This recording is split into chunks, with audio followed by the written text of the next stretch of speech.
Baik, oke, saudara sekalian, sudah jam 1 ya, ini materi saya ya, untuk tema 26. Ini yang bergabung sebanyak 32 ya, betul ya?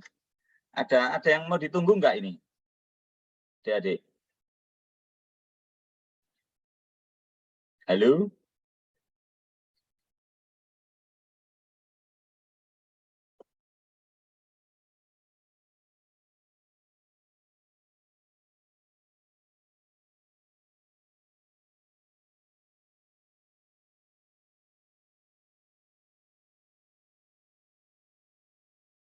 Halo?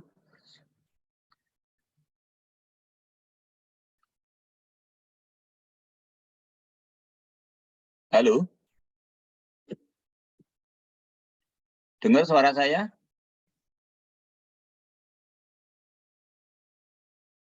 Iya, Bapak, terdengar. Dengar ya? Oke. Ini ada yang mau ditunggu lagi nggak ini kira-kira?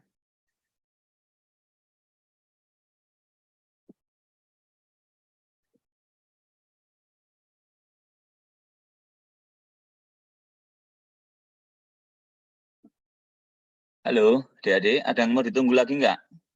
Atau kita langsung? Mungkin bisa dimulai mawon, Pak. Oke, baik ya, makasih ya. Saya minta maaf sebelumnya, saya kalau ngajar online biasanya on cam semua. Ya, jadi kalau kita pakai Zoom, ini on cam semua. Kita belajar menghargai teman-teman Anda yang on cam ya. Mereka sudah mengorbankan waktu, mereka sudah sudah duduk di depan device gitu ya. Alangkah baiknya kalau kita fair gitu ya. Kita sama-sama untuk memberikan waktu atau kita sama-sama untuk mengorbankan waktu kita. Ya, saya minta kalau bisa semuanya on cam ya.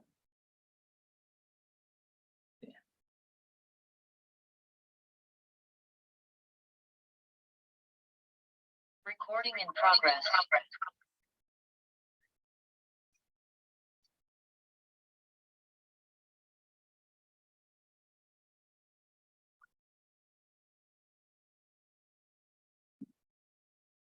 Silakan semua on cam.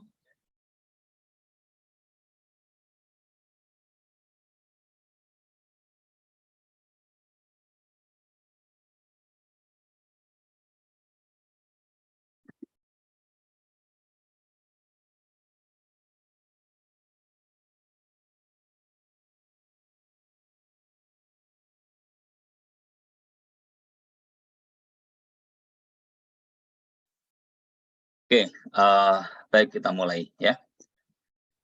Saya berharap adik-adik yang tidak membuka kamera betul-betul fair ya, punya integritas ya. Ada di depan device untuk mendengarkan materi saya. Nanti ada hak Anda untuk diskusi. Saya nggak banyak, saya hanya paling 30 menit paling lama ya. Nanti yang lainnya kita gunakan untuk diskusi. Oke, saudara sekalian, kita mulai. Itu materi udah saya kirimkan di grup.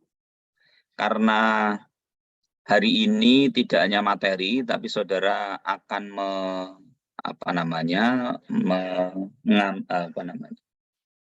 ada post-test ya, punya kewajiban untuk mengisi post-test. Maka saya akan mencoba selengkap mungkin ya sesuai dengan modul yang sudah kita sampaikan. Tentu modul itu juga tidak bisa mewakili 100% ya, paling hanya 50%. Karena nanti teknis penyusunannya akan kita peroleh saat diskusi atau di lapangan. Baik, saudara sekalian, kali ini kita akan masuk ke materi apa yang disebut dengan pembuatan konten branding dan pengelolaan modal sosial serta CAHSE. Apa itu? Itu adalah sebuah sistem gitu ya, bagaimana membangun sebenarnya itu digunakan untuk memperkuat destinasi wisata, tapi tidak salah kalau kita coba implan itu kita coba implementasikan ke dalam pengelolaan sistem di desa yang desa kan tentu juga secara perlahan dan permanen akan bergerak mengelola potensi, mengembangkan potensi dan potensi dalam rangka untuk meningkatkan kesejahteraan masyarakat. Baik, saudara sekalian,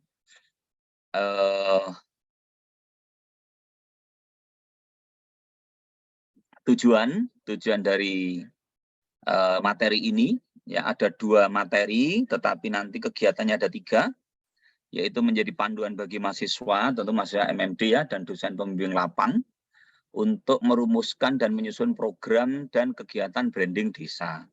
Nah, apa bedanya dengan UMKM? Branding UMKM yang mungkin saudara pernah dapat, bedanya adalah kalau ini lokusnya adalah pemerintahan desa atau wilayah desa atau wilayah administrasi desa. Karena desa juga memiliki potensi yang harus di-branding dan pada akhirnya nanti memang menjadi sebuah destinasi. Kalau saya bicara destinasi, tidak mesti dia punya ini ya, desa itu harus memiliki kekayaan alam yang unik atau desa harus memiliki produk yang unik, tidak. Jadi budaya, tradisi, sistem sosial, kemudian tata kelola pemerintahan, kalau itu di-manage dengan baik, itu akan menjadi atraksi dan itu akan menjadi destinasi pada akhirnya. Nah, atraksi yang dimaksud itu apa? Ya, atraksi itu ya menjadi orang datang untuk melihat, untuk menikmati, untuk memperoleh pengalaman gitu kan. Kalau dalam wisata itu ada see, melihat, ada do, melakukan gitu kan. Dan ada juga yang dia istilahnya berperan, dia ada di situ. Jadi ketika saya bicara destinasi, sekali lagi tidak mesti dia harus punya kekayaan alam, dia punya coban atau dia punya umbul atau apa begitu. Tapi ada yang karena itu keunikan sosial budaya, sistem pemerintahan itu juga menjadi ini. Saya sering menyampaikan, saudara sekalian, karena kebetulan saya juga banyak diundang oleh pemerintah daerah. Karena saya orang ekonomi, tentu saya tidak langsung bicara tentang pariwisata, tapi saya bicara tentang potensi ekonomi yang bisa digali, dikembangkan, dikelola, dan dimantapkan sebagai sebuah destinasi yang berbasis pada kegiatan ekonomi yang unik. Saya sering menyampaikan begini, kalau misalnya satu desa itu memiliki tradisi untuk beternak kambing, hampir semua rumah tangga punya kambing, itu bisa menjadi spot wisata menurut saya. Ya, dan itu terjadi di Jogja ya, karena kreativitas. Jadi kemudian menjadi edukasi tentang ternak kambing, tidak hanya ternak kambing sampai olahan. Dan Indonesia itu adalah bangsa pitutur. Indonesia itu adalah negara yang penuh dengan budaya, kental dengan berbagai tradisi. Saya tidak mengatakan tradisi itu klinik dan sebagainya, tidak, itu nggak penting bagi saya. Tetapi saya bercerita sebagai sebuah value yang itu akan dikembangkan oleh sebuah cerita.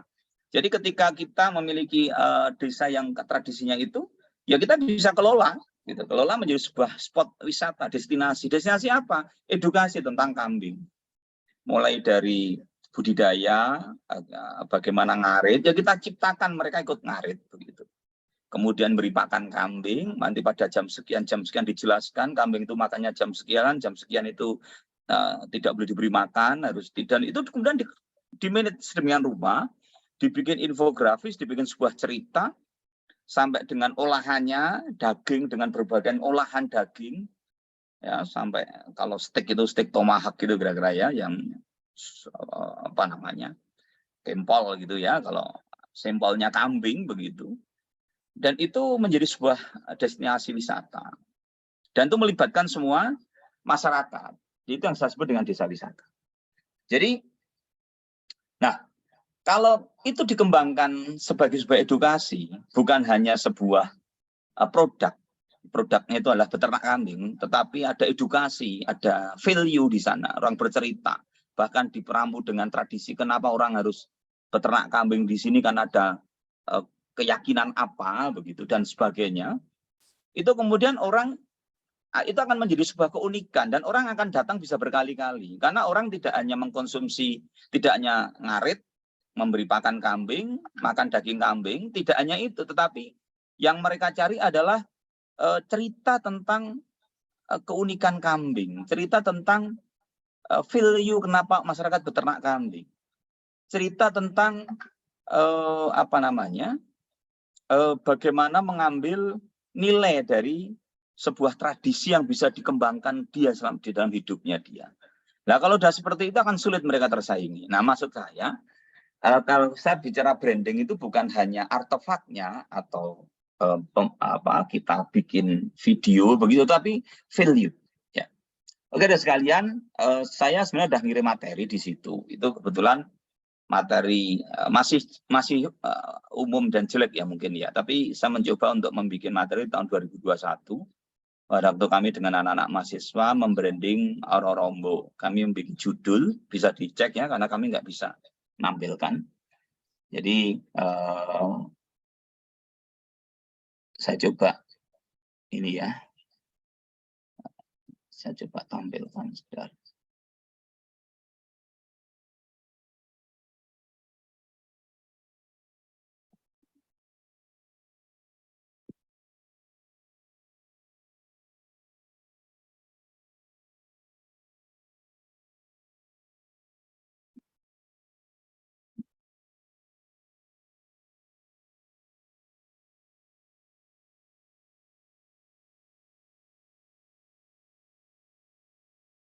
Nah ini, saudara bisa melihat juga bagaimana saya mencoba untuk bikin branding desa dengan tema Satu Hari di Ororombo.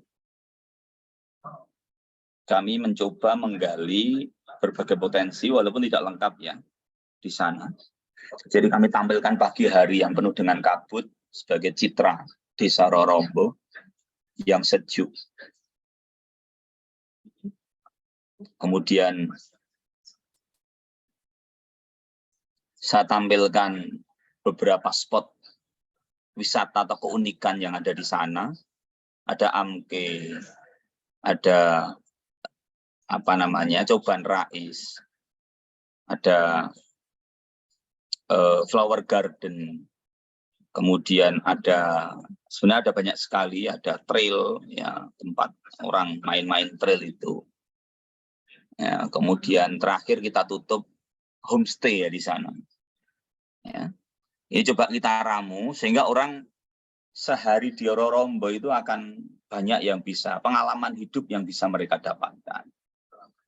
Mulai dari tradisi apa namanya, pemandangan alam, sampai dengan mereka tadi yang tentang cerita Deberan itu ya, budaya, sampai dengan mereka apa namanya, bersenang-senang dengan berbagai spot wisata yang ada di sana. Dan terakhir saya mengajak di dalam konten branding ini, saya mengajak bagaimana pengunjung itu menginap jangan di hotel tapi di homestay yang banyak sekali, dan itu masyarakat akan sangat senang karena mereka bisa saling bercerita tentang Ororombo ini kepada pengunjung.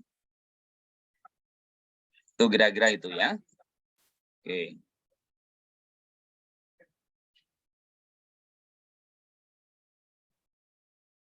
Oke, itu nanti bisa dilihat. Nah, kembali ke materi, ke laptop ya. Kemudian nanti saya coba untuk memilah. Jadi tidak hanya ketika ngomong branding desa, ya sekali lagi kita harus gali bersama-sama. Tentu tidak bisa instan ya ini ya. Mungkin untuk adik-adik ini baru memetakan saja kira-kira apa yang bisa dijadikan konten branding begitu ya untuk angkatan berikutnya, atau mungkin sudah bisa bikin secara terbatas begitu untuk memulai. Itu tentu nanti kita akan arahkan bagaimana caranya. Nah, kemudian ini kita coba untuk bagi 3 materi. Yang pertama adalah materi terkait dengan desain dan pembuatan konten digital branding. Jadi bikin branding itu atau melalui konten digital itu tidak langsung serta-merta ya, tapi harus dipikirkan betul alurnya, value-nya, atau nilai yang akan dibangun. Kemudian visi dan sebagainya. Bahkan dikembangkan jargon-jargon atau tagline ya yang untuk desa begitu, sehingga orang mudah untuk mengenal. Kemudian setelah bikin itu nanti kita akan membuat media sosial. Saya kira adik-adik sudah sangat paham bagaimana bikin untuk YouTube channel, kemudian IG, kemudian Facebook, kemudian TikTok begitu ya. Nanti dicari mana yang kira-kira akan memberikan dampak efektif ya. Itu. Nah, mengelola ini penting sekali karena kalau kita hanya sekali ngupload tidak akan maksimal orang untuk mereferal itu.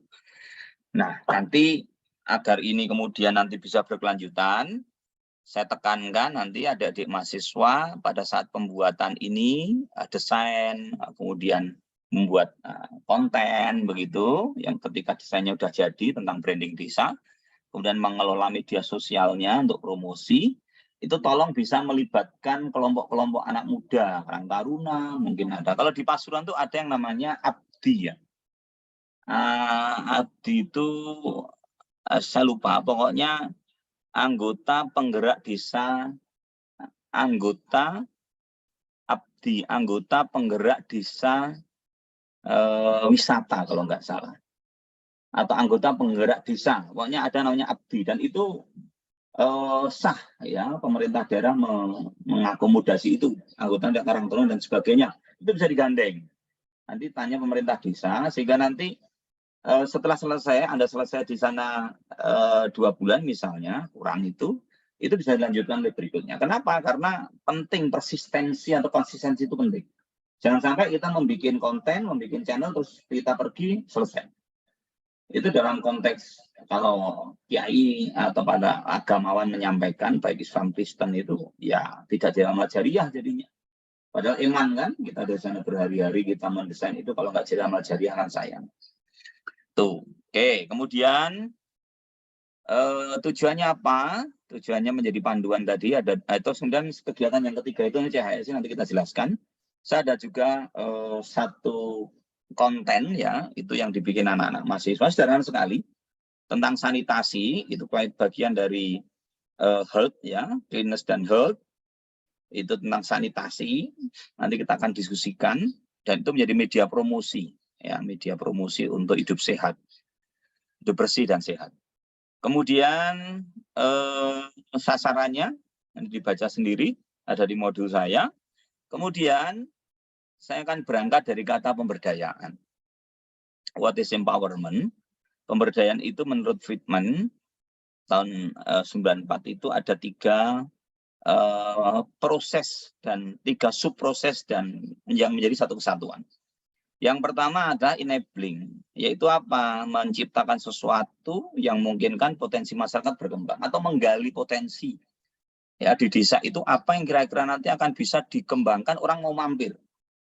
Saya sering menyampaikan ke beberapa kepala desa, sebenarnya memulainya itu tidak sulit kok. Misalnya di sana ada, di sana ada orang di depan itu ada orang jualan, misalnya anggap saja legen misalnya ya. Kenapa kemudian tidak kita tradisikan? Ya oke, kepala desa yang tempatnya banyak jualan legen itu mestinya juga berpikir menyiapkan tempat kan begitu kan untuk menampung para pengunjung bisa berhenti mampir dengan enak, atau nanti dibikin hari legen desa. Itu hari apa? Ya setiap hari apa misalnya dengan festival apa dan sebagainya. Disajikan bentuk dengan bentuk tradisi dan ini digali tradisinya apa, kenapa harus minum legen, manfaatnya apa, kemudian penyajiannya seperti apa. Kan beda. Saya sering bercerita juga begini, kan beda. Makanan itu ketika kita sajikan di tempat yang berbeda, nilainya kan berbeda. Contoh ya, kita ngomong Sprite. Sprite itu kalau ada di warung pinggir jalan harganya ya hanya berapa? 2.500. Tapi kalau dia masuk Indomaret, yang masuk kulkas, dingin, harganya bisa 5.000. Ya. Tapi ketika dia masuknya di restoran yang mewah, begitu ya, yang tempat orang untuk berkencan, begitu kan ada romantic dinner gitu yang itu dijual mahal sebenarnya. Ya. Saya sering orang hebat ya, banyak orang hebat itu yang bikin destinasi sederhana, itu barbeque di atas gunung, itu aja luar biasa ramenya inden gitu ya. Atau nonton film layar tancap di dalam mobil, tetapi di atas gunung, itu aja udah mahal sekali itu indennya. Itu kreativitas menurut saya. Itu apa namanya di restoran mewah, harganya itu 1.500. Kalau dijual di hotel menjadi paket, yang itu menjadi paket untuk acara tamu kenegaraan, itu bisa 50.000 harganya. Jadi bukan Sprite-nya yang mahal, tetapi cara menyajikannya, tempat menyajikannya, dan momen menyajikannya itu yang menjadikan Sprite itu mahal. Nah, ini penting untuk kita gali. Jadi ketika tadi legen, kita gali, kita bikin cerita, kita wadahi, ada hari legen tiap apa misalnya, gitu. Itu kemudian kita jadikan tradisi yang akan rame sendirinya, pelan-pelan kemudian akan dibikin tidak hanya spot, tapi produk-produk unggulan desa yang lain. Harus digali. Dan itu yang bisa menemukan ya masyarakat yang kritis. Nanti bisa adik-adik membantu masyarakat desa sambil mendesainkan itu. Kemudian yang kedua empowering. Empowering itu apa? Nah, setelah kita tahu potensi yang mau dikembangkan, ya kita kelola potensi itu. Kita kelola.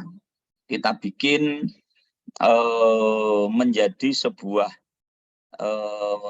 jasa atau produk yang orang itu terkesan. Orang itu ke sana tidak hanya minum, tapi mendengar cerita. Orang itu di sana tidak hanya mendengar cerita, tapi kemudian bisa berinteraksi dengan nilai yang ada di sana. Karakter masyarakat yang ada di sana. Sehingga sekali lagi, orang datang tidak untuk minum legen, tapi orang datang mendengarkan cerita tentang legen. Itu mahal harganya. Wah, ini menurut saya hal yang, dan itu akan sulit disaingi. Karena kalau kita konteksnya hanya minum legen, dibawa ke kota, diwadahi tempat yang mewah, sudah selesai orang. Tapi ketika tentang cerita tentang legen di desa itu, ya, maka kemudian orang kalau nggak datang ke situ ya nggak akan dapat cerita, nggak akan dapat value. Nah, ini yang kemudian menjadi sebuah edukasi mereka pengunjung untuk datang lagi ke sana. Dan inilah yang saya sebut berkali-kali saya diundang berbagai pemerintah daerah untuk ngobrol tentang ini. Itulah uniqueness yang nggak bisa disaingi oleh pabrikan besar, oleh barang impor. Kenapa? Karena cerita itu adalah produksi dari masyarakat situ. Ya, itu kekhasan dan kekayaan budaya dari masyarakat situ yang tidak bisa dibawa keluar. Karena beda suasana, value-nya menjadi berbeda. Tapi kalau hanya jual legen, ya sudah, persaingan nanti harga kalah murah akan ditinggalkan orang. Nah, sehingga kita harus ke sana arahnya. Dan sekali lagi desa Indonesia itu bangsa yang berbudaya, bangsa yang banyak budaya, banyak legenda, dan memiliki menjadi bangsa pitutur. Itu sangat banyak cerita-cerita rakyat yang bisa kita gali. Kemudian yang berikutnya protecting ya. Protecting itu apa? Yang melindungi. Kalau bahasa gampangnya ya dengan perlindungannya dengan regulasi. Jadi tetapkan, oh ini ada kegiatan ini, areanya di sini, pengelolanya ini, dan sebagainya. Tapi protecting yang saya maksud juga begini. Orang berinovasi terus untuk memberi perlindungan itu. Saya kadang-kadang begini, kita rame-rame batik diklaim Malaysia, kita marah. Sementara kita sendiri tidak pernah memprotek batik kita dengan legenda-legenda yang kita miliki. Saya minta maaf ya, adik-adik ya. Saya pernah punya experience ya. ketika saya ikut pengabdian masyarakat di Bromo di Desa Ngadas waktu itu, dikembangkan batik. Saya dengan pembatiknya dari Singosari Sarumpa, namanya Pak Siap. Saya sampaikan, Pak, ayo kita keliling desa. Kita gali tradisi apa, kita tuangkan dalam bentuk batik. Dan batiknya khas. Kemudian kita bikin cerita batik itu. Bagaimana heroisme cerita batik itu. Ada bunga apa, atau tradisi apa, kita gambarkan dalam batik. Yang kita jual bukan batiknya, tapi cerita yang ada di batik. Dan ketika kita tawarkan ke beberapa orang asing yang tentu dia berduit ya dengan bahasa Inggris, mereka senang sekali. Saya juga baru paham ya, banyak orang-orang kaya itu sebenarnya kalau beli barang tidak untuk dipakai, tapi diambil ilmunya, kemudian ketika ada tamu dia biasa ceritakan. Makanya banyak, kalau Anda lihat di film-film itu, banyak orang kaya itu ketika kedatangan tamu, dia tidak langsung diajak duduk, dia diajak keliling rumah, dikenalkan, ini barang ini, ceritanya begini. Dan itu sebuah penghargaan luar biasa, dia bisa menceritakan sejarah, legenda, tradisi, heroisme, value heroisme, dan sebagainya yang ada di dalam barang itu. Itu sebuah value yang luar biasa, keren gitu lah bahasa kita. Ya, jadi orang-orang kaya Eropa itu begitu. Lah ini kalau kita bisa bangun edukasi begitu akan bagus sekali. Itu protecting menurut saya. Karena sekali lagi cerita itu tidak bisa digeser keluar. Karena dia melekat di dalam lokus di mana legenda itu berasal atau cerita itu berasal. Itu akan memprotecting kita. Tentu protecting yang ini ya hukum tadi ya. Ada perdesnya, ada ini. Oke, kemudian kita masuk ke kegiatan pertama yaitu pembuatan desain model dan konten branding desa. Saudara sekalian, kalau ingin branding desa kita harus menggali dulu. Ya, kalau bisa kita kembangkan logo, kita gali visi misinya, seperti tagline-nya. Kadang tagline itu lebih penting daripada misi ya. Kemudian potensi unggulannya apa, kalau perlu ada prestasi apa. Tadi saya mengangkat Rorombo di dalam video branding saya itu karena Rorombo itu membalik sejarah. Dulu daerah paling miskin dan paling banyak masyarakat miskinnya dan paling banyak buta huruf. Sekarang menjadi salah desa yang IDM-nya tinggi, indeks desa bangunnya tinggi, pendapatan tinggi. Walaupun ada yang hilang, itu ada namanya tanaman yang labu ya, labu apa itu yang menjadi khas desa itu hilang. Nah, itu saya minta kemarin Pak Des tolong digali kembali karena akhirnya sekarang mulai ada ikon-ikon di beberapa tempat itu pakai labu. Kemudian pengalaman, experience yang bisa digali filenya orang apa, ada legenda apa, ada cerita apa yang dikaitkan dengan perilaku berbuat baik bagi pengunjung. Saya lebih sering senang ya, misalnya kayak cerita tentang Prambanan itu, kalau menurut saya, itu jangan cerita tentang sejarahnya Prambanan saja, tetapi ada sebuah pesan moral yang dibangun. Yang pertama, misalnya, ternyata wanita itu makhluk yang mulia dan mahal. Sehingga untuk meraihnya itu ya, harus mulai perjuangan yang panjang dan berat gitu kan.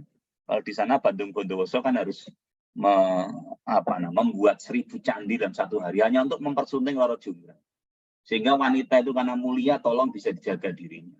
Jangan sampai mohon maaf berbuat yang menurunkan harga dirinya dan sebagainya. Pesan moral itu kalau digali luar biasa. Perjuangan bagaimana mendapatkan seorang perempuan itu mahal dan bergengsi ya kira-kira begitu. Nah, itu pesan moralnya begitu mestinya ya, tidak hanya cerita juga. Kemudian atraksi apa yang bisa dikembangkan dan sekali lagi atraksi dan pengalaman itu jadi satu ya. Tadi sekali lagi saya tidak mengatakan harus punya potensi alam yang khas, tidak. Apapun itu kalau itu bisa dikelola dengan baik. Saya pernah baca sebuah motivasi ya dari bule, orang bule itu detail jeli ya kalau dia memiliki menganalisis sesuatu. Jadi dia bilang begini, setiap orang itu diciptakan kan memiliki kartu, ibarat orang bermain kartu itu udah punya kartu.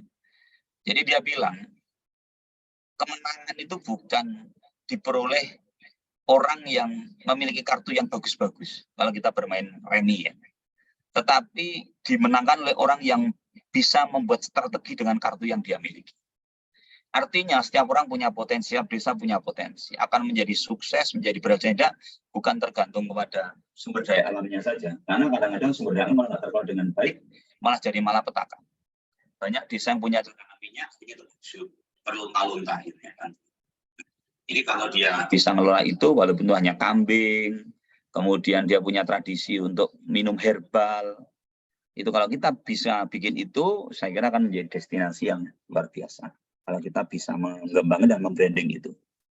Oke, kemudian ada 2 desa yang saya tampilkan di sana. Ada namanya Desa Ponggok, itu desa saya di Klaten. Ya. Dan itu alhamdulillah sudah berhasil ya, luar biasa dengan Umbul Ponggoknya. Yang sekarang sedang bergerak itu menciptakan produktivitas keluarga melalui ternak ikan untuk setiap keluarga. Dan mereka punya dana dari desa yang digunakan untuk menopang atau membantu orang-orang desa yang mau bersekolah tinggi. Jadi tagline visinya kepala desa, 1 keluarga 1 sarjana. Ini luar biasa. Ya, dan berhasil. Ya, di sana Anda cari orang Ponggok sangat terkenal sekali. Bu Sri Mulyani bahkan ke sana. Jadi bukan kepala desa yang menghadap Bu Sri Mulyani, Menteri Keuangan, tapi Bu Menteri yang mendatangi desa. Luar biasa. Luar biasa itu. Jadi bukan kalian yang menghadap menteri, tapi menteri yang mendatangi desa yang kalian bina. Kan luar biasa sekali. Tuh, kemudian yang kedua ada namanya Desa Kemiren. Itu singkatan ternyata ya. Kemroyok Mikul Rencana Nyata. Prinsipnya gotong royong. Kemiren itu di Banyuwangi yang dikenal dengan desa adat ya. Dia memiliki beberapa tradisi yang kemudian dijadikan destinasi seperti kesenian ya, ada tradisi dia bercocok tanam, ada kuliner, ada pola hidup ya. Kemudian seni itu ada barong, kuntulan, jaran kecak ya, ada mocopatan serta gandrung gitu ya. Yang itu kalau kita ke sana akan disajikan itu. Kemudian banyak sekali keunikan-keunikan yang kemudian bisa dinikmati. Sekali lagi akan lebih bagus kalau ada bahasa pitutur yang menceritakan. Misalnya tentang jaran kincak, itu diceritakan. Ini apa yang dimaksud dengan ini? Kenapa ada gerakan begini? Karena itu menandakan begini, masyarakat kami begini. Akan luar biasa. Diikuti dengan pesan moral, ya tadi Rorong Jonggrang tadi. Ya, bagaimana Bandung Bondowoso itu untuk memperoleh menikahi Rorong Jonggrang itu dahsyat sekali, berat sekali. Nah, itu perwujudan betapa mulianya kaum perempuan itu. Ya. Oke. Kemudian di kegiatan yang membuat branding ini atau mendesain dan membuat ini ada 2 kegiatan. Yaitu ada yang pertama itu tentu kita harus menggali potensi dasar branding. Kemudian yang kedua itu membuat digital konten digitalnya. Konten digital nanti banyak sekali trik-trik ya, dengan kamera, dengan video, ya, translation ya kalau seorang bikin video. Dan itu dengan CapCut itu, CapCut itu ya, aplikasi itu udah bisa bikinnya. Luar biasa. Banyak sekali kontennya di menarik. Saudara sekalian, saya kok berpikir begini, suatu saat nanti itu orang akan malu naruh foto di Instagram kalau hanya sekedar foto. Kenapa? Karena kelihatan kalau tidak bernilai, tidak memiliki skill untuk mendesain itu. Kelihatan kalau dirinya hanya bisa moto gitu. Tapi ketika dibikin frame yang bagus, translation yang bagus, ada efek yang bagus, kalau video ada animasi yang bagus, itu orang akan naik nilainya. Kenapa? Karena dia ingin dengan dia menampilkan itu, dia ingin dilihat orang kalau aku ini gak sembarangan orang ini. Aku itu mau membuat suatu hal yang biasa menjadi indah. Dan itu akan dihargai tinggi oleh masyarakat. Saya yakin akan seperti itu suatu ketika. Kalau sekarang kan belum ya. Sekarang asal nempel orang udah. Tapi suatu ketika ya akan malu kan kalau tidak memiliki skill di situ ya untuk menjadikan itu hal yang menarik ya. Nah, kemudian untuk kegiatan yang pertama itu adalah kembali merumuskan konsep branding desa harus dengan masyarakat desa ya, perangkat desa, dan tadi ada anak muda tadi atau kelompok sosial yang di sana kuat apa, dirumuskan. Ayo kita brandingnya apa, tagline-nya apa, potensi yang mau dikembangkan apa dan sebagainya. Setelah itu yang kedua baru ayo kita bikin kontennya. Ya, kita bikin skrip, kita bikin desain. Kontennya harus begini, pesan moralnya harus ini dan sebagainya. Itu kegiatan pertama. Jadi tahapan kegiatannya sudah sekalian, ini harus berurutan ya. Ada perencanaan, sosialisasi dulu, pentingnya branding. Anda bisa baca di materi, kemudian ada survei, harus ada survei memang karena untuk mengenal potensi yang bisa dijual apa. Kemudian kemudian rapat merumuskan desain konsep dan model brandingnya. Kemudian ditawarkan ke masyarakat desa, ini konsep kami, model kami, nanti akan membuat desainnya, kontennya seperti ini dan sebagainya. Setelah itu baru kita melakukan pelatihan pembuatan konten branding. Menurut saya, Anda membuat dan melatih orang untuk membuat itu. Sehingga saya mengatakan amal jariah, jangan sampai tidak konsisten. Anda pulang, mereka tidak bisa meneruskan itu. Kemudian ada pendampingan, ya. Selama ini saya dampingi kelompok masyarakat tadi yang bisa, yang dilatih tadi. Atau kegiatannya ini. Oke, kemudian yang subkegiatan kedua tentang media sosial, ya, pengelolaan media sosial. Media sosial itu sangat penting. Kenapa? Karena secara bisnis, ya, ini saya ambil secara bisnis, karena namanya loyalitas. Kemudian ada brand awareness. Kadang-kadang orang itu mau beli jam, karena tidak ada di Instagram itu merasa ini nggak keren, ini murah. Tapi kalau masuk sana, ini mahal. Gitu. Itu kan gara-gara brand awareness sebenarnya. Ya, saya kemarin cerita, membaca di Facebook ada merek jam, saya lupa, Masayari atau apa jamnya itu. Nggak terkenal di Jepang, tapi brandingnya luar biasa di Jakarta sampai antrian-antrian untuk beli itu. Tapi saya tanya sama anak saya, ini jam murah di smartwatch ya, hanya 800 tapi kok fiturnya kok lengkap seperti jam mahal, itu bener nggak itu? Kemudian saya cerita ya kalau cost benefit ya kayaknya enggak Pak. Karena ya tentu kalau fiturnya banyak itu mestinya harganya juga akan mahal, worth it lah. Tapi kalau itu ini ya khawatir itu berapa bulan sudah habis. Nah, gitu-gitu kan analisis ya. Kemudian media sosial akan menghemat biaya, kita tidak usah membuat media-media promosi yang lain yang mahal, apalagi dengan tas yang kita edarkan udah nggak keren lagi. Kemudian analisis pasar, untuk apa? Kalau itu kita jadikan media sosial itu ada secara interaktif, begitu kita bisa analisis pasar. Masukannya apa, kurangnya apa, media sosial kita, kemudian yang mereka butuhkan apa, ada yang kurang, dan sebagainya. Ini sehingga perlu sekali untuk dikelola. Gitu kan, sangat penting untuk dikelola. Bagaimana pengelolaan agar konten digital itu di dalam media promosi itu efektif? Ya itu sebaiknya ada logo, punya logonya mencari cerminan masyarakat. Kemudian kalau bisa website itu penting menurut saya. Kenapa? Karena garansinya itu web itu. Kalau hanya IG itu agak mengkhawatirkan sebenarnya ya. Karena tidak diketahui identitasnya siapa, itu nggak jelas. Tapi kalau web kan dia merujuk syukur webnya itu kemudian dia punya link ya dengan website resmi. Contoh begini, Anda misalnya di satu desa itu Anda mengembangkan desa wisata, ada homestay. Terus linknya untuk homestay itu ada di web, yang webnya itu link ke desa atau menjadi subdomain desa. Itu pasti lebih percaya, karena itu jelas official punya desa dibanding Anda bikin web yang tidak ada hubungannya dengan desa. Dikira ini jangan-jangan ini abal-abal. Nah, ini pentingnya web itu di sana. Dia menjadi verifikator ya, dan sekaligus menjadi garansi bahwa pengelola ini ya tanggung jawab dan benar. Itu kan dapat dipercaya. Kemudian brand messaging itu kita harus menggali pesan apa yang paling tepat ya untuk diberikan. Ya, artinya masyarakat itu kan tidak bisa melihat konten kita secara utuh A sampai Z. Tapi ketika kita bisa mengambil satu scene itu yang kemudian mudah diingat ya, menjadi brand messaging itu luar biasa. Ya. Misalnya kalau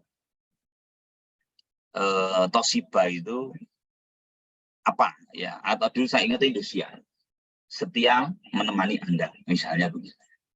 Nah, kata setia menemani Anda, berarti kapanpun Anda akan ditemani, maka dia 24 jam TV itu. Nah, misalnya begitu. Implementasinya begitu.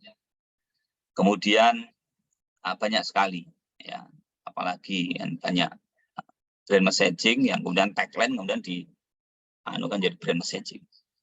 Kemudian SEO, ya, ini juga kita pastikan bahwa mudah untuk dicari orang. Ada kata-kata kunci ya. Kemudian sosial media kita harus punya juga karena pengguna media sosial itu juga sangat banyak. Kita survei ya, apa yang paling banyak digunakan. Kemarin itu ada yang unik ya, anak muda, gini. Kan sekarang lagi rame itu Coldplay itu ya. Coldplay yang mau main di Jakarta itu tanggal 15 November. Anda kayaknya ada yang sudah beli tiket gitu ya. Luar biasa, sampai Najwa Shihab itu memanggil dia untuk di podcastnya dia, di narasi TV-nya dia. Kemudian ada anak muda bikin konten, ya. Kontennya itu membuat kantor itu begitu. Ditanyalah orang-orang tua gitu kan, ditanya, Bu, jenengan ngertos Coldplay? Apa? Tapi enggak Coldplay, enggak tahu saya. Terus ditanya, Mbah, kenal Coldplay ya? Roleplay, apa itu? Enggak tahu saya. Dia nanya kira-kira 10 orang. Terus dia simpulannya begini. Orang band nggak terkenal aja kalau orang pengen lihat gitu. Buktinya nggak banyak yang tahu, banyak nggak. Yang saya tanya semua tidak tahu begitu. Itu sebenarnya untuk counter saja, karena yang ditanya kan memang orang yang generasi tahun 60, tahun 50 ya nggak ngerti kan gitu kan. Coba yang ditanya anak muda, itu kan sebenarnya konten kan. Dan itu sempat rame juga, ketawa juga orang gitu kan. Band nggak terkenal aja kok mau beli dibela-belain beli tiket mahal dan sebagainya. Ya, itu nanti ada keyword yang sekarang untuk mudah dicari hal-hal seperti itu. Kemudian sosial media juga oke tadi. Email marketing ini juga penting untuk kita menerima saran masukan ya. Kadang-kadang begini, kadang-kadang pengalaman saya membuat website untuk desa itu, mereka ada yang tanya, Pak, kalau beli ini harganya berapa? Ya kalau kita nggak ada nomor kontak, dia nggak bisa diskusi, nggak bisa sharing, nggak akan datang. Kemudian periklanan online, ini untuk garansi sebenarnya. Kenapa artinya iklan online itu? Artinya media kita ada iklannya, itu berarti terpercaya. Ratingnya ada ya. Itu menjadi efektif. Kemudian konten marketing, ini penting kontennya juga, dan influencer marketing. Kita juga harus merangkul orang-orang yang memiliki itu. Dan kegiatan, tadi pengelolaan media sosial ya, itu ada 2, yaitu kita mendaftarkan berbagai media sosial untuk penempatan konten digital branding desa. Yang kedua, melatih untuk mengelola media sosial. Mengupdate, merubah, menyampaikan informasi, itu harus jangan sampai kita pulang selesai gitu ya. Kemudian ini tahapannya tadi. Oke. Itu pengelolaan media sosial ini, jadi tetap ada perencanaan, terakhir ada ekosistem. Ekosistem itu begini maksud saya. Saudara pastikan bahwa ketika saudara pulang, media sosial itu akan terus dikelola. Itu ya. Jadi jangan sampai Anda pulang habis gitu ya, terus berhenti. Oke, lanjut untuk CHSE sekarang ya. Nanti baru kita diskusi, saya 10 menit lagi ya, nanti kita sharing. Saudara sekalian, apa itu CHSE? Itu adalah konsep cleanliness, health, safety, dan environment sustainability. Saya mau sampaikan ini. Jadi begini, sebenarnya sebuah manajemen sistem tata kelola atau manajemen tata kelola untuk destinasi wisata. Saya ada beberapa di belakang nanti ada materi bagaimana mengelola sanitasi di destinasi wisata. Nanti kita lihat. Nah, misalnya aspek kebersihan, ya di situ contoh ada aspeknya kebersihan, kesehatan, keselamatan, kelestarian lingkungan. Ini CHS itu ya singkatannya 4 ini. Bagaimana penerapannya untuk hotel? Nah, ini contoh untuk hotel. Nanti terus mau rumah makan beda lagi. Misalnya pintu masuk area hotel itu harus bersih, sehat. Sehat berarti ada tempat cuci tangan ya kalau zaman ini dulu. Kemudian konsep apa namanya, lobinya juga harus bersih, kamar tamunya itu harus bersih, sehat dan sebagainya, sampai ruang karyawan. Nah ini.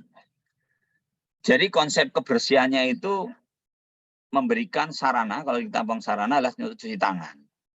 Kemudian ada konsep kebersihan yang lain itu adalah antiseptik atau sabunnya. Tidak hanya tempat cuci tapi juga antiseptiknya. Kemudian adanya pembersihan berkala pada barang-barang yang dipakai publik atau ada apa istilahnya, desinfektan ya, pembersihan agar misalnya di sana ada tempat duduk, begitu mestinya ya tidak sekali dibersihkan untuk setahun nggak dibersihkan, mestinya juga tiap minggu mungkin harus disemprot, tiap hari harus dibersihkan. Kemudian dipastikan bebas dari vektor dan binatang pembawa penyakit. Saya sering kadang-kadang ya kita di wisata begitu mau makan ada kecoa, itu kan nggak enak, ya. Ya artinya kalau ada kecoa berarti kan tidak sehat tempat itu, nggak bersih. Kemudian toiletnya juga harus bersih, tempat sampahnya harus tersedia. Nanti kita jelaskan satu persatu. Kebersihan. Kemudian kesehatan, dalam hal ini ya menghindari kontak langsung, tentu harus memakai apa namanya, diharapkan memakai ini kalau kondisi sakit ya, kalau sudah sehat ya nggak apa-apa. Kemudian diingatkan jangan ada sentuhan fisik, begitu kira-kira. Dalam hal tertentu, kadang-kadang kita ini kalau ketemu teman gitu tahu-tahu salaman. Ya salaman itu bagus sih, meruntuhkan dosa. Tapi kalau kita nggak hati-hati, khawatir ada penularan kan. Kemudian suhu tubuh menjadi alat informasi awal, apakah sehat atau tidak tubuh itu. Kemudian pakai APD untuk pelayan ya, pemberi layanan pakai APD. Kemudian ada penerapan etika, batuk dan bersin. Dan sebagai pengelola makanan ya tentunya ya. Kemudian peralatannya juga dijaga, kesehatannya. Kemudian ruang publik, sirkulasi udaranya juga dijaga. Kemudian juga penanganan bagi pengunjung dengan gangguan kesehatan. Jadi kita juga harus siapkan apa namanya P3K untuk penanganan itu kalau ada terjadi apa-apa. Kemudian keselamatan untuk kaitannya dengan kalau terjadi bencana maka ada apa alur itu ya, bagaimana pola evakuasi, titik temu di mana itu harus disiapkan. Itu standar. Jadi kalau nanti mes panik gitu akibat bencana, itu harus tahu arahnya lari seperti apa. Saya pernah ya waktu di Jogja tahun 2006, ketika ada gempa bumi waktu saya masih S2 ya, saya sedang studi S2. Itu gempa bumi di Bantul. Saya di lantai pustakaan di UGM itu lantai 6 kalau nggak salah. Saya dijelaskan sudah, ini loh panduan untuk ketika jadi bencana. Nanti harus begini cari tempat di sini. Begitu ada bencana, ada gempa bumi, saya nggak mikir juga, saya mesti lari keluar ruangan. Padahal salah prosedur itu. Seharusnya tidak keluar ruangan, itu kan malah bahaya kalau ada di tangga itu, karena bisa ada barang jatuh dan sebagainya. Harusnya di dekat barang yang itu memberi pelindungan. Seperti dekat pintu, kemudian di bawah meja, gitu ya. Tapi kita panik ya, akhirnya gak rasional. Kemudian adalah pemadam kebakaran yang APK ya ringan ya, ringan APR, pemadam kebakaran ringan yang semprot itu loh. Kemudian dari jalur evakuasi sudah, kemudian alat elektronik kondisi mati, ya kan banyak sekali kebakaran gara-gara korslet karena lupa dimatikan. Kemudian media mekanisme komunikasi pada kondisi ada infografis yang apa namanya memberi panduan itu. Kemudian lingkungan, kaitan dengan lingkungan itu satu pemakaian bahan yang ramah lingkungan. Jadi yang bahan berbahaya jangan dipakai. Ya, itu juga harus dipastikan agar pengunjung kita aman ya. Kemudian air bersih secara efisien. Ya. Salah satunya kalau Wastafel itu kan pakai itu sekarang pakai tidak dipencet atau tidak diputar, tapi pakai apa? Sinyal apa namanya? Tangan itu loh apa namanya? Ya kan? Kalau ada gerakan tangan dia kan sensor, pakai sensor. Kemudian pengolahan sampah limbah cair secara tuntas dan sehat ramah lingkungan. Ini kalau perlu juga ini. Bahkan ada beberapa daerah itu yang berhasil mengembangkan bank sampah.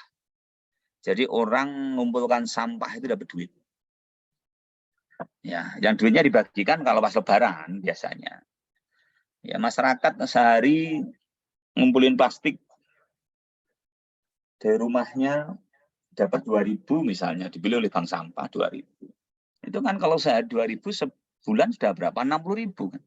60.000 sebulan kali 12 sudah berapa? Kali 10 600, 720.000 sudah. Nah itu kan lumayan banget kalau untuk lebaran bagi orang desa kan? Bisa belanja. Nah ini menarik, sehingga jadi edukasi sampah. Tidak mudah tapi bisa, banyak yang berhasil. Kemudian kalau lingkungan di sekitarnya nyaman, ya tidak berisik, tidak ada gangguan yang menyebabkan bahaya, misalnya bukan sinyal tapi frekuensi atau apa. Kemudian juga tidak longsor dan sebagainya tentunya ya. Itu aman, nyaman begitu. Guna pemantauan penerapan SOP-nya. Nah, saudara sekalian, kaitannya dengan kebersihan, kesehatan, keselamatan, dan lingkungan, JHSI itu. Nanti ada sertifikasinya, tapi kalau Anda masih jauh ya, nanti ini pertama kita mengidentifikasi dulu. Ya, JHSI itu apa yang bisa diterapkan di sana, sehingga kemudian orang pengunjung berkunjung ke desa itu merasakan bersihnya, terjamin kesehatannya, kemudian terjamin keselamatannya, ya, dan lingkungannya tetap apa namanya terjaga, ya, terjaga. Oke, kemudian bagaimana ini tahapannya? Ya, tahapannya untuk menguji JHSI.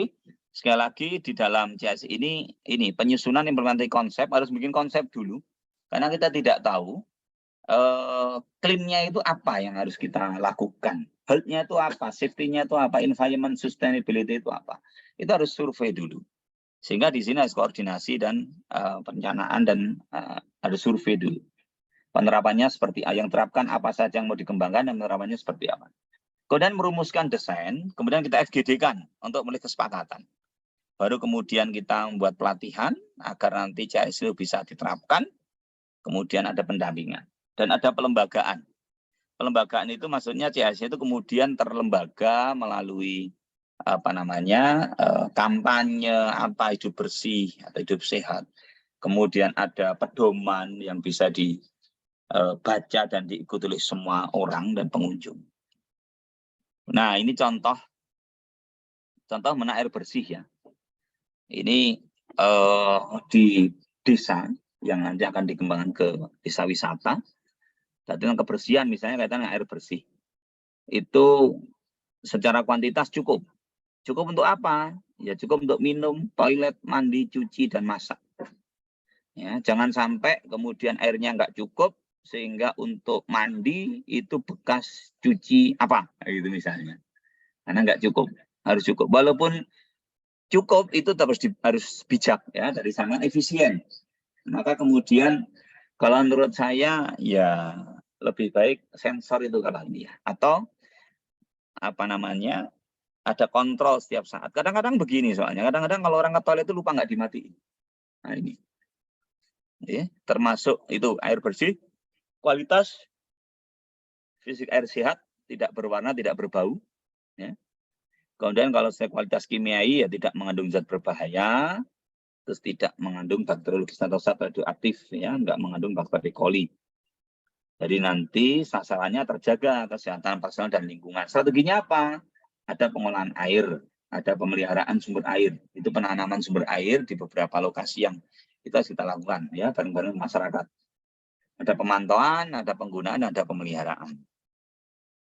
Kemudian tentang air limbah tadi sudah kita bahas, ya. Jadi nanti bangunannya kalau untuk pengolahan air limbah itu ya terbuka atau tertutup. Ya, sebaiknya tertutup sih agar tidak baunya kemana-mana. Ya, kondisinya lancar, tidak mampet. Ya, jadi kalau pembuangan limbah itu mampet itu pasti bau. Ya, itu harus lancar itu. Ya, saya kebetulan ketua RT. Jadi kalau di sini saya tiap pagi itu keliling. Sambil jalan pagi, saya tahu pagi kan harus 5.000 langkah. Saya keliling aja ke komplek. Lihat mana yang macet, mana yang mampet. Itu kami ada dam-dam kecil untuk ngatur pintu-pintu air itu. Sehingga kita bisa arahkan ke sana, akhirnya tidak mandek airnya dan tidak bau. Kemudian desain ukurannya sesuaikan, ya, volume jangan sampai kekecilan sehingga meludak. Ya, kalau besar sedikit nggak apa-apa. Yang penting jangan sampai meludak kemana-mana. Kan ada juga kan kecilan tempat buangnya akhirnya meludak ke sini. Itu sangat tidak ini jadi becek, ya itu sangat nggak sehat. Kemudian tidak boleh mengganggu pengunjung, ya. Contohnya jangan jumbul menjadi gundukan. Itu kan kalau jalan bisa nyandung, harus tertanam, ya itu. Nah, strategi pengelolaannya seperti apa? Ya, manfaatkan nilai tambah dan edukasi. Jadi bisa sebenarnya instalasi sanitasi jadi edukasi, penataan itu. Kenapa kita bisa desain begini, kenapa taruh sini, kenapa begini agar begini. Itu kan jadi destinasi juga. Ya, orang bisa mengembangkan sanitasi. Kemudian pemeliharaan bangunan dipelihara, jangan sampai ada yang terbongkar, berlubang dan sebagainya.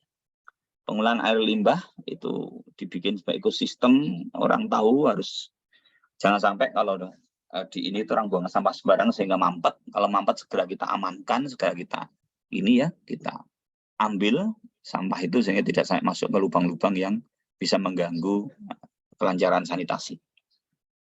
Kemudian air limbah yang lain, pemantauan pengawasan berkala. Ada beberapa yang membuat destinasi itu bagus. Jadi air limbah itu dia saring, kemudian dia kembalikan untuk ternak ikan. Dan bagus hasilnya memang.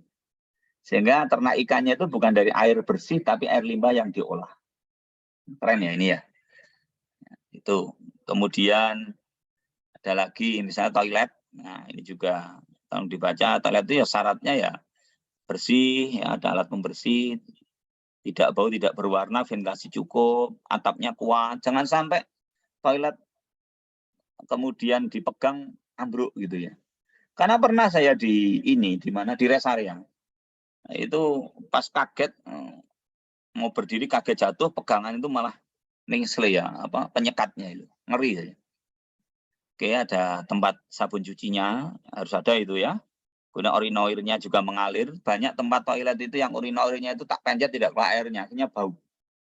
Itu kan penyakit. Ya. Bahkan di Jepang itu sekarang berkembang toilet-toilet yang jadi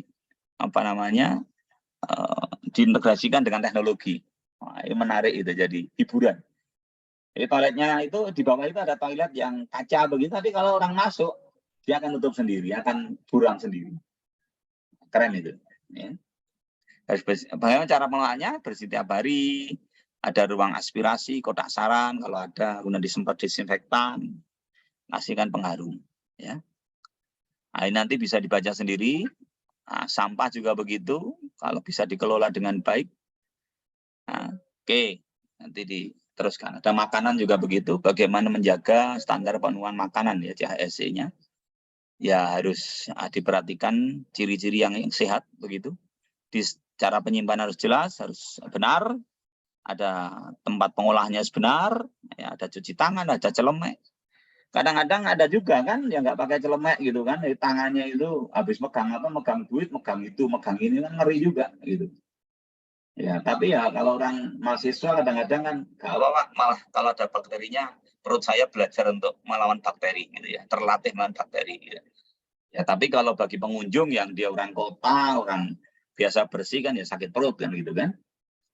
Jadi itu nanti strategi pengelolaannya banyak sekali ini. Oke. Saudara sekalian, itu yang bisa saya sampaikan. CSE nanti itu ada sertifikasinya, tapi itu masih panjang ya.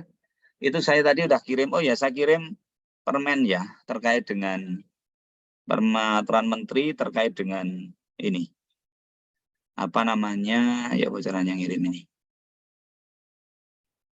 Cara yang ngirim. Ya. Sebentar, cara ngirim gimana? Oke, kita sharing dulu. Sebentar, caranya ngirim gimana sih? Saya lupa caranya ngirim materi tadi.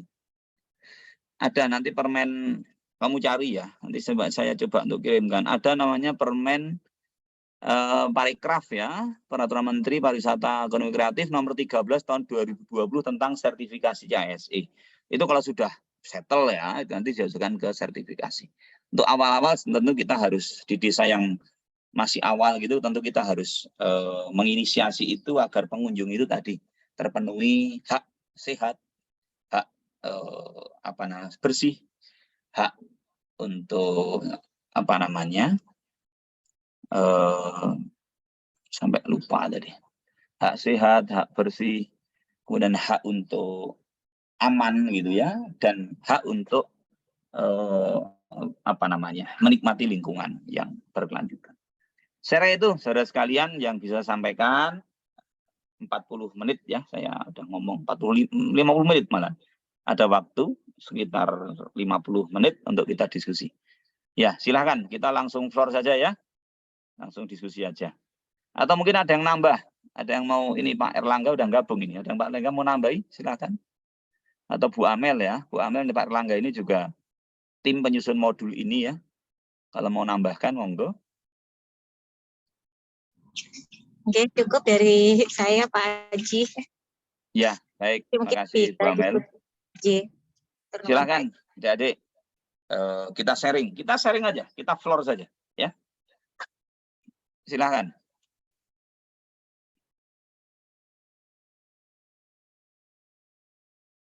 Pak izin bertanya. Silakan, siap.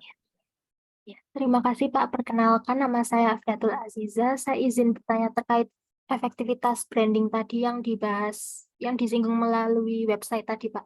Nah, sebelumnya itu saya sudah survei ke desanya Pak. Alhamdulillah. Nah, waktu saya tanya mengenai website desa itu ternyata memang ada websitenya, tetapi sedang dinonaktifkan dengan dengan gitu Pak. Jadi masih belum bisa digunakan. Nah, kalau misalnya tadi dari efektivitas branding tadi, kalau misalnya websitenya dikecualikan, diganti dengan seperti YouTube gitu. Karena kebetulan pada saat saya dan tim ke aparat desanya itu, di desanya itu diminta seperti kami di desa ini belum mempunyai YouTube official gitu Pak. Kalau misalnya diganti seperti itu, websitenya disampingkan gitu, apakah boleh ya Pak? Terima kasih. Ya, gini, Dek. Jadi desa itu adalah lembaga pemerintahan. Maka websitenya dia itu pasti GoID. Itu sebenarnya itu alat kendali ya, alat untuk alat kendali bahwa ini adalah officially government. Nah, gitu kan. Maka GoID. Kalau itu diganti yang lain tidak mungkin bisa daftar GoID, pasti GoID begitu. Lah GoID itu kan komersial. Itu sudah tidak officially jadinya kan begitu. Dan websitenya pemerintah daerah, pemerintah desa itu biasanya itu dibuat template-nya oleh Dinas Kominfo. Jadi pemerintah desa tinggal ngisi saja informasinya, biasanya begitu. Nah, masalahnya kemudian ada kelemahan memang, aksesnya itu lambat. Bahasa orang desa nganyelno gitu kan. Lama nunggu, buka email aja lama begitu. Akhirnya orang lain untuk mengunjungi website desa juga males kan begitu. Itu yang terjadi. Nah, kalau menurut saya begini, website desa biarkan saja. Karena dia officially resmi, dia adalah milik pemerintah desa yang dikembangkan oleh Dinas Kominfo sebagai instansi pemerintah yang di atasnya. Nah, sekarang bagaimana agar kita bisa membuat web yang kemudian bisa cepat diakses, tidak bertele-tele begitu, tidak lama nunggunya, kemudian memiliki informasi yang lengkap begitu ya. Tidak ngikut template-nya sana, juga menarik, kekinian kira-kira gitu, milenial gitu, desainnya itu. Silahkan boleh, tetapi minta izin ke Kominfo, nanti web itu dicantolkan menjadi subdomain di websitenya desa. Artinya apa? Anda boleh membuat .com yang isinya adalah potensi desa dan untuk branding, isinya berbagai digital branding. Tapi nanti itu punya link ke linknya websitenya pemerintah desa. Artinya apa? Website ini digaransi oleh instansi pemerintah desa secara resmi. Begitu. Sehingga orang kalau mau ke sana, mau nanya apa, kemudian mau booking homestay misalnya di situ, orang percaya dan yakin ini webnya kok ada di dalam subdomainnya atau di dalam linknya web desa. Jadi ini pasti resmi gitu, ya. Jadi jangan dikesampingkan karena bagaimanapun itu web pemerintah desa yang yang menjadi yang menjadi official address ya, alamat resmi ya. Seperti halnya beginilah. Kalau masih agak bingung memahami gini, saudara kalau ikut misalnya kompetisi apa begitu ya, atau ada kegiatan beasiswa apa, ada usaha beasiswa apa begitu misalnya. Kan beda toh Anda menggunakan email Gmail dengan email student.ac.id. Beda enggak? Beda. Kalau Anda menggunakan student.ac.id berarti Anda officially pasti mahasiswa UB. Pasti sudah. Ya kan? Jadi orang yang megang yang akan nyeleksi Anda ngerti mahasiswa UB pasti ini sudah pasti gitu. Kenapa? Karena emailnya officially. Ya. Tapi beda dengan Gmail, kan nggak jelas siapa itu. Nah, di matching fund sendiri, kalau kita yang ngomong matching fund, itu nggak bisa daftar pakai Gmail. Harus yang berbayar. Kenapa? Karena kalau Gmail itu kan orang bisa bikin abal-abal juga bisa. Berbahaya. Sehingga kita harus memperhatikan itu garansi atau verifikator itu, sistem verifikator itu, agar web kita tetap officially dan dipercaya. Ya, itu menjadi bagian dari sistem promosi atau brandingnya desa. Kalau saya begitu, ya, jadi silahkan aja, tapi tetap menjadi bagian dari webnya desa. Dibikin link seperti itu. Itu aja ya, Mbak Azizah. Ya, terima kasih Pak. Mungkin masalahnya itu website desanya itu tidak bisa diakses Pak hingga sekarang. Jadi kalau begitu bagaimana ya Pak? Soalnya dari aparat desanya juga saya coba akses juga. Biasanya kan kalau di Malang Kabupaten kan ada ya Pak, itu langsung kayak langsung diklik itu langsung muncul, itu tidak ada Pak. Terus katanya pas saya survei itu lagi dibekukan seperti itu. Kalau seperti itu ya, jadi gini. bagaimana Pak? Gini, jadi saudara nanti minta surat dari desa, caranya ke Kominfo, Dinas Kominfo Kabupaten. Kamu di mana MMD-nya? Di Kabupaten Malang, Pak. Malang. Jadi berarti ke Dinas Kominfo Kabupaten Malang. Untuk meminta pengaktifan website itu. Nanti sana akan diaktifkan nanti. Ya, akan diaktifkan.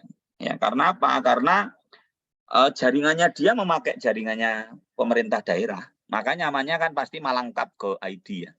Pasti begitu. Iya, Pak. Bukan Betul. .com. Nah itu.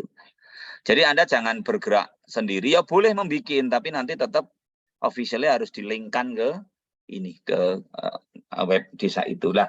Agar itu juga aktif, dan itu informasinya kan terbatas. Karena fitur yang disediakan juga terbatas.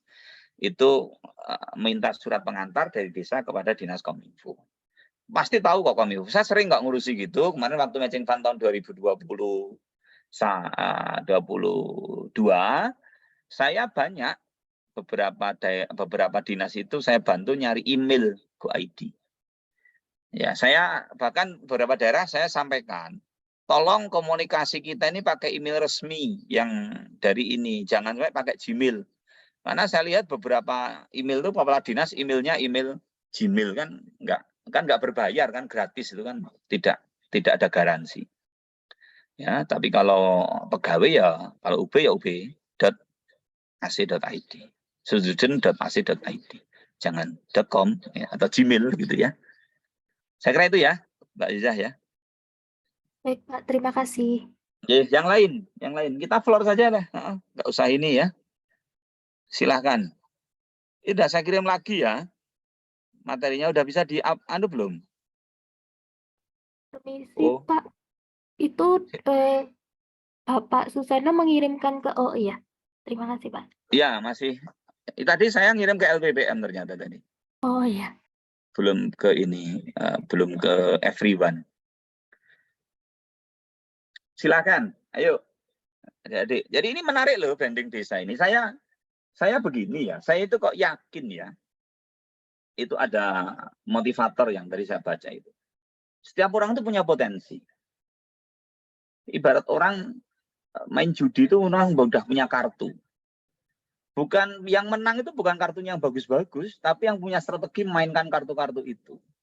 Artinya setiap apapun yang ada di desa, asal itu dikelola dengan baik, kemudian dimanage dengan baik ya, kemudian serius, punya integritas, itu pasti akan jadi destinasi kok. Pasti sudah. Karena Anda lihat ya, nanti Anda cari informasi namanya Balkondes yang ada di Jogja itu. Itu dia kegiatannya apa ya? Cuma karena punya sawah dan kerbau ya itu jadikan destinasi wisata. Ya kan, bercocok tanam di sawah, ya kan, naik luku garu. Kamu nggak ngerti luku garu itu apa? Orang kota nggak ngerti. Kalau saya tahu. Ya, kemudian di sana dia makan di dango. Ya kan, di tengah sawah itu membayar tapi itu pernah dikembangkan oleh Selamat Pagi Indonesia yang ada di Batu. Jadi saya waktu itu sama anak saya lupa tahun berapa, udah lama sih, mungkin udah 6 tahun, 7 tahun yang lalu. Anakku masih kecil-kecil kok, sekarang udah pada kuliah, berarti kan sudah lama. Anak saya itu udah kuliah, umurnya udah 50, udah tua aja itu. Ya. Tapi semangat saya tetap muda terus untuk membangun inspirasi. Jadi di Selamat Pagi Indonesia itu lucu. Anak saya itu pengen ngasih makan kambing, itu harus bayar uang dulu untuk beli pakanan kambing. Ya kalau di desa di Balkondes ada di, saya lupa desa apa yang di Jogja itu, orang bayar ke situ, kemudian dikasih arit, dikasih capil, dia ngarit, bayar itu. Padahal orang desa itu ya kalau nyuruh orang ngarit malah harus bayar. Nah ini saya ngarit malah harus bayar, kan lucu gitu kan? Logikanya kan udah kebalik-balik. Ya, jadi saya misalnya ke sana, ya udah dikasih capil, dikasih arit, saya di tempat suruh ngarit saya. Bayar tapi itu. Hasil ngarit tak pakai untuk makan kambing. Terus saya lus-lus kambingnya. Ngelus-lus kambing itu bayar, makan kambing bayar. Kan aneh. Kalau saya orang desa dulu, kalau makan kambing, saya bayar orang untuk, jadi yang makan kambing dapat duit kalau saya dulu itu. Yang ngarit dapat duit. Sekarang itu di Balkondes, di daerah Jogja itu, ya ngarit malah harus bayar duit. Itu kan aneh gitu. Sama dengan anak saya waktu di Indonesia itu, dia bayar uang hanya untuk menangkap ikan. Padahal di desa, orang harus bayar orang untuk nangkap ikan. Kalau di sini, untuk nangkap ikan dia bayar. Itu kan lucu kan? Destinasi itu kan lucu itu. Ya, saya punya kolam, ya kan? Kemudian saya mau nguras kolam. Saya bayar orang untuk bantu nguras kolam saya. Berarti yang nguras dapat duit kan? Nah ini tidak. Anak saya masuk ke kolam bayar. Lo kan aneh. Mau nangkep ikan mestinya bantu perusahaan atau bantu usaha itu malah suruh bayar. Lo kan aneh. Karena itulah wisata. Jadi apapun bisa dikembangkan. Tari juga begitu. Saya bahkan kalau kita bisa begitu, kita bisa membuat legenda-legenda. Orang minum teh sore hari di desa itu dibikin legenda saja. Ini tradisi sejak turun-temurun, punya begini dan sebagainya. Ketika sore itu kami berinteraksi dengan, sehingga nanti orang setiap sore itu di sana untuk minum kopi. Di Prancis ada yang unik ya. Saya ada teman Prancis, dia cerita. Ada tren, itu orang-orang kota itu kalau mau nyari makan siang itu harus ke desa. Dia makannya di rumahnya penduduk. Tapi inden dulu bayar dia. Coba bayangkan, makan di rumah penduduk di Pawon itu bayar. Padahal kalau di desa, kedatangan tamu kita siapkan, tamunya malah kita kasih makan cuma ini bayar ini. Ya karena destinasi wisata. Dan dia bisa cerita. Desa saya itu begini diceritakan, value-nya apa. Hanya orang senang sekali ke situ. Jadi Indonesia itu bangsa pitutur ya. Sebenarnya kita ini luar biasa lah budaya kalau kita gali. Makanya kalau ada orang Indonesia nganggur itu ya kaget saya sebenarnya. Begitu banyaknya potensi, luar biasa lah Indonesia. Saya nggak speechless lah sama Indonesia ya. Speechless. Ini kan masalah kreativitas, kemauan kerja, skill management. Saya mengatakan kenapa skill management itu penting begini. Saya pernah ada teman saya itu, sama saya juga riset lah, kecil-kecilan bukan riset lah ya, survei kecil-kecilan lah. Itu ada penjual nasi goreng ya di depan ruko ya, sudah lama itu yang satu Cina, satunya orang Jawa. Udah tapi ini jangan rasialis ya. Kemudian setelah 5 tahun si Cina itu bisa beli ruko di belakangnya. Si orang Jawa pancet di warung tenda. Terus saya tanya, wong ya sama kok, ya pasarnya segitu aja enggak ini. Terus saya tanya lah, salah satu jawaban orang Cina itu ya kaget saya. Lah kalau saya dapat uang sedikit ya, saya nggak gunakan, saya simpen. Yang saya makan itu ya mbok anu hasilnya. Jadi mbok ane, uang pokoknya itu ya nggak kemakan. Kalau orang Jawa itu dapat duit langsung beli motor, modalnya ikut jadi motor gitu loh. Itu sering nggak gitu. Jadi strategi-strategi itu kita manajemen keuangan itu. Kemudian dia simpan uang di bank. Saudara tahu nggak maknanya mutasi bank? Saya misalnya begini, saya hari ini dapat duit 1 juta, saya simpan di bank. Saya punya usaha ya, 1 juta, saya simpan di bank, 1 juta. Besok saya dapat 3 juta, saya simpan 2 juta di bank, satunya modal. Saya simpan lagi ini, terus saya ambil lagi besok 5 juta, terus saya simpan lagi.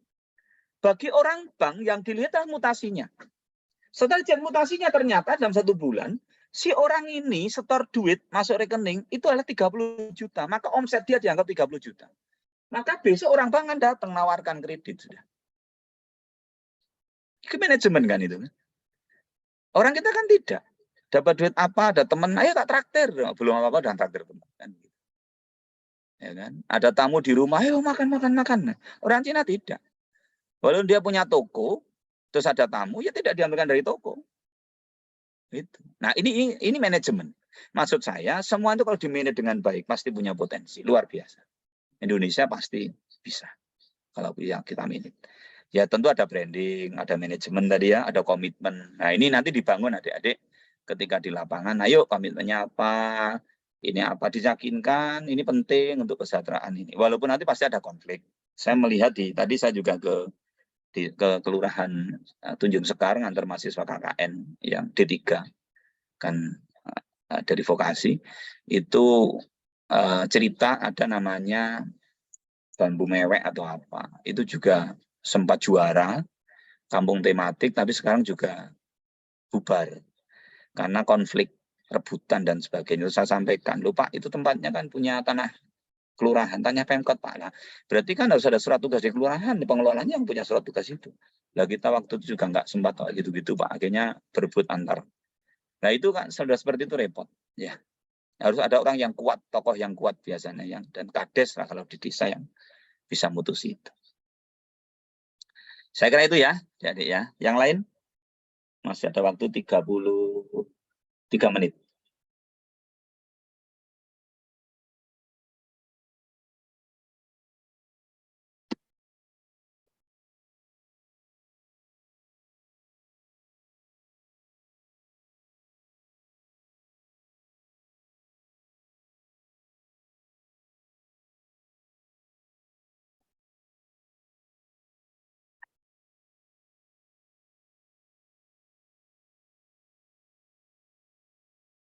Silahkan, Dede. Ini dari Fakultas Teknik ada, adik-adik. Karena kalau sanitasi ya, kebersihan, kesehatan itu kan banyak ke sanitasi nanti. Nggak ada ya? Dari kesehatan ada? Kesehatan atau yang kaitan kesehatan itu apa ya? Fikes, kedokteran, kemudian kedokteran hewan mungkin ya ada. Pak, saya kedokteran hewan. Oh, kedokteran hewan, Mbak Nabila.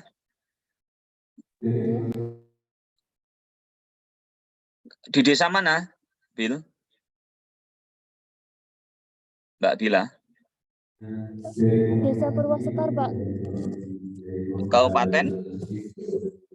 Kabupaten Malang. Oh, Malang. Punya potensi ternak sapi di sana? Ada beberapa. Oke.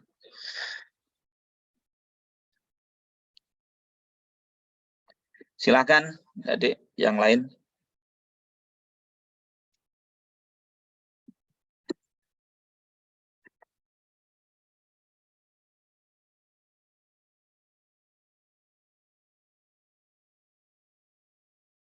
Oh ya, nanti kalau bikin konten ya, saya bukan ahlinya, tapi saya itu seneng ketika di Instagram, di YouTube ada video dengan animasi atau foto dengan transisi gitu. Saya kirim ke Pak Miro teman saya yang dia memang orang pertelevisian ya. Dan dia bilang, Pak kayak gini loh bisa Pak. Oh bisa Pak.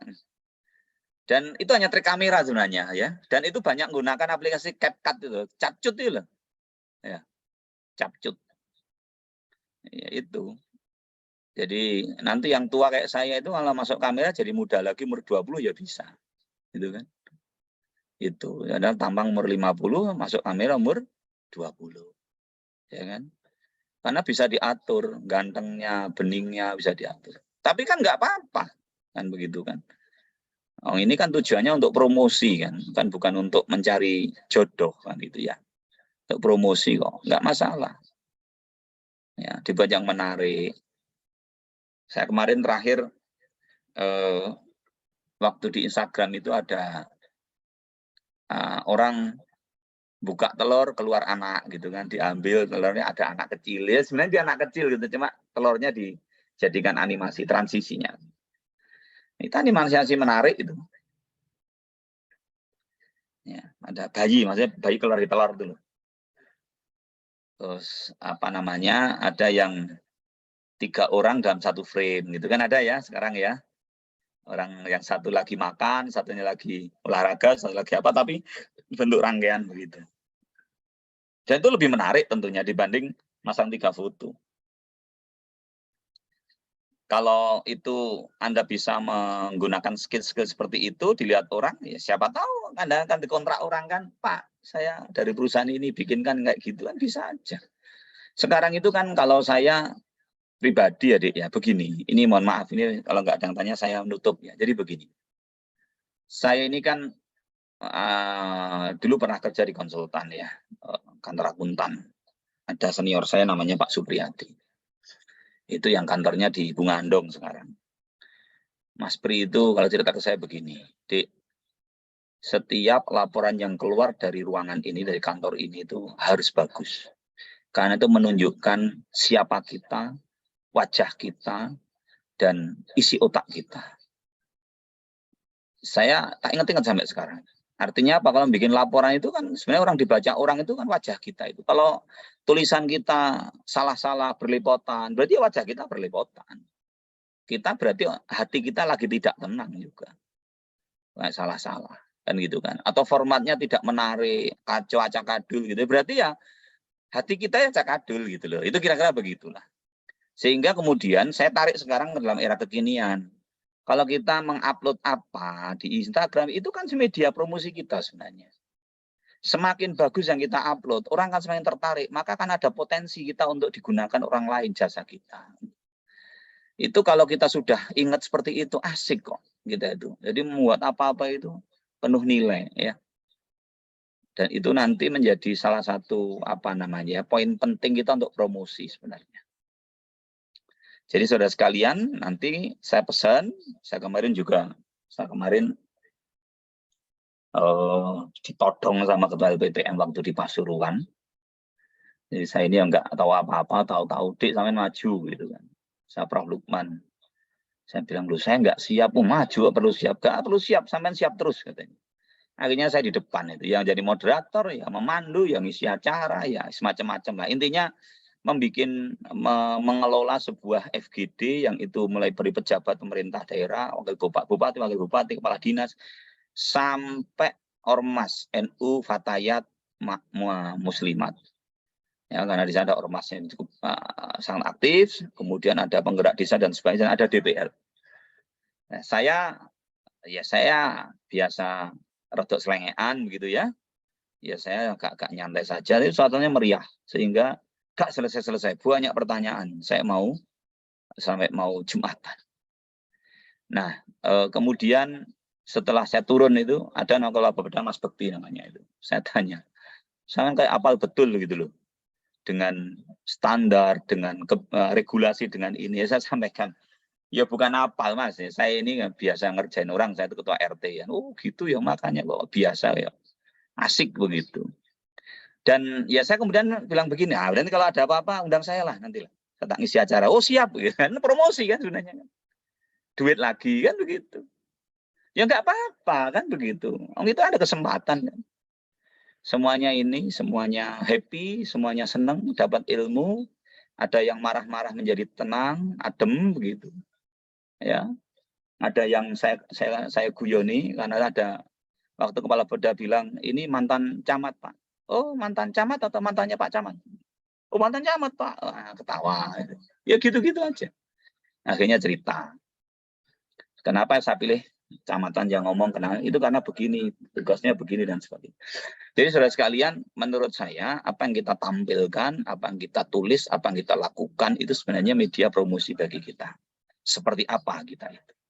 Pantas dan tidak kita ini akan diajak dia untuk kerjasama. Pantas tidak untuk dijadikan mitra dalam mengembangkan visinya dia. Itu menurut saya kok begitu, menurut saya. Sehingga kita akan terus belajar ya, memperbaiki diri, hasil kita, hasil kerjaan kita, dan kita memperbaiki, mengupgrade diri kita terus agar kita ini selalu bernilai. Itu ya. Yang terakhir tadi tolong diingat-ingat cerita Lolo Jonggrang ya sama Bandung Bondowoso. Nah, selama ini kan ceritanya cuma Bandung Bondowoso pengen ngelamar Lolo Jonggrang bangun 1000 candi. Berhenti sampai di situ, jangan. Pesan moralnya tadi itu, wanita itu mulia, wanita itu bergengsi. Wanita itu makhluk yang sangat mahal, berharga. Untuk memperoleh itu perlu perjuangan. Gitu. Ya tidak semua tentunya, tetapi dalam hal ini kan pesan moralnya begitu. Maka pesan moral berikutnya, wahai para kaum wanita, kaum perempuan, jadikan diri Anda orang yang hebat seperti itu. Jangan murah, kan begitu.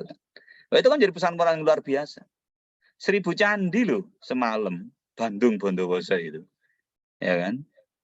Dan karena hebatnya Bandung Bondowoso, hampir selesai kurang 1 candi. Pak itu asli toh Pak? Ya legenda. Tapi kalau kita ngomong legenda dan asli kan nggak ada bedanya, wong wisata kok. Ya kan? Wisata itu nggak perlu asli atau tidak. Wong masyarakat percaya sudah. Ya, kamu kalau ke sana itu Pak, sampai misalnya pengelolanya Candi Prambanan, Pak, jenengan cerita itu loh, itu nggak ada, itu bohong, itu mah dimarahi. Kamu bohong apa? Oh, cari cerita sendiri sana, jangan ganggu cerita saya kan begitu. Destinasi kan begitu, nggak perlu kita ini benar atau salah. Yang penting itu masyarakat mempercayai itu, yakin itu, dan menjadi value, tradisi yang kemudian bisa memberikan value kepada banyak orang, ya itu baik untuk dilakukan. Apalagi itu bisa mendatangkan keberkahan dalam bentuk rezeki ya. Itu. Ya, jadi itu aja pesan saya ya, saudara sekalian, nanti MMD di sana tolong jadikan diri Anda yang terbaik dibandingkan kampus yang lain. Beri inspirasi bahwa semua punya potensi desa, itu tergantung kita siap mengembangkan, menggali, mengembangkan, mengelola atau tidak. Itu kemudian ketika kita mengembangkan, jangan lupa agar sustain, jangan hanya bikin produk, tapi ada legenda atau cerita di balik produk itu yang kemudian bisa dipituturkan kepada para pengunjung. Sehingga mereka datang tidak hanya untuk membeli, tapi datang karena ingin mendengar value dari produk itu. Inovasinya, legendanya, cerita di balik itu, bahkan kisah heroismenya muncul itu. Nah, itu saya kira menarik. Saya kira gitu ya. Kalau nggak ada lagi, ini post-testnya gimana, adik-adik? Saya ngasih post-test atau nanti LPPM?